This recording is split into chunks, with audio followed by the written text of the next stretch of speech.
Hello, ladies and gentlemen. Greg McCloskey from ForexLive.com. This is a Kickstart video. In the Kickstart video, I take a look at three of the major currency pairs: the euro versus US dollar, the dollar versus yen, and sterling versus US dollar from a technical perspective. It's Friday. TGIF to everybody. Go Ducks. Let's get started. Looking at the 4-hour chart, the price in trading this week moved below the 61.8% retracement of this move up from the well, I'm going back to June now to the high price that we saw in September. We also fell below the 200-day moving average. You see this green line right here that then flattens out right through here. Fell below that level. And we also fell below this swing area through here, which has a number of different swing lows and swing highs. Probably right through here, you see how this level was developed right here before moving to the upside. We returned back to that area earlier this week and then fell below that level. What I like about this week's price action is you see how the price fell below all that cluster of technical levels right through here and then rebounded back toward the high of those levels right there and found willing sellers against it pushing to the downside. So guess what? This area right through here up to 1.08746 is now key resistance. As long as the price remains below that level, the bias remains to the downside of this trend move through here.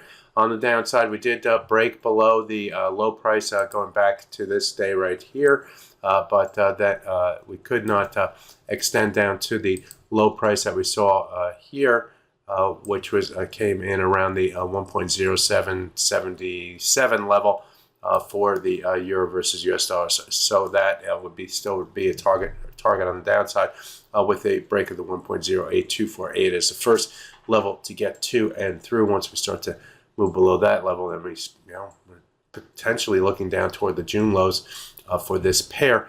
But what we have to do first is stay below this area up through here. As long as it can do that, then the bias remains to the downside. The sellers remain firmly in control. Let's take a look at the hourly chart just quickly here, because what I want to point out as well is that you see the 100-hour moving average. It's also joined this cluster of resistance up above, and it is probably going to be moving, it is going to be moving below all those levels in the short term. So that's going to be a closer resistance target.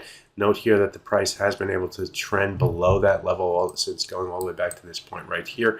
So getting back above it, if it continues to move down here, would give a more bullish bias, at least in the short term, for the euro versus US dollar. And then we have the other 200-day moving average, 61.8% retracement trend area, all to get through as well on the top side if the bias is going to continue in that direction.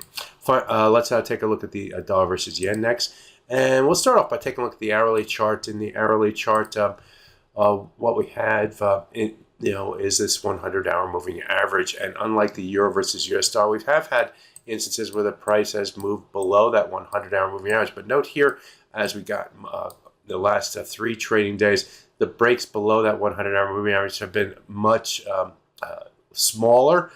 Just a few pips to the downside here, a few pips to the downside here. In this one, we stalled just above it and moved higher. And in trading here today, it looks like we just moved a little bit below it, maybe a pip or so, but then rotated back to the upside. So guess what? We're going to need to get below that 100-hour moving average and stay below that level, and then target the 200-hour moving average to increase the bearish bias to the downside. If it's able to do that, then we'll look toward the broken 38.2% retracement. That broken 38.2% retracement, if I go to the 4-hour chart, is of this move down from the high going all the way back to this point right here. This is the July high to the low that we saw in September. The 38.2 comes in at 148.16. So be aware of that hourly chart. However, I think that's going to be the key for the pair in the short term. Get below the 100-hour moving average, get below the 200-hour moving average, and it opens the door for the downside for the dollar versus yen. Stay above it, it's more bullish. Let's finally take a look at the sterling versus US dollar. We'll focus on the hourly chart as well to at least start off. And you can see the impact of the moving averages here. We did break above both the 100 and the 200-hour moving averages, but that came down, retraced to that 100-hour moving average, is now finding support buyers against it.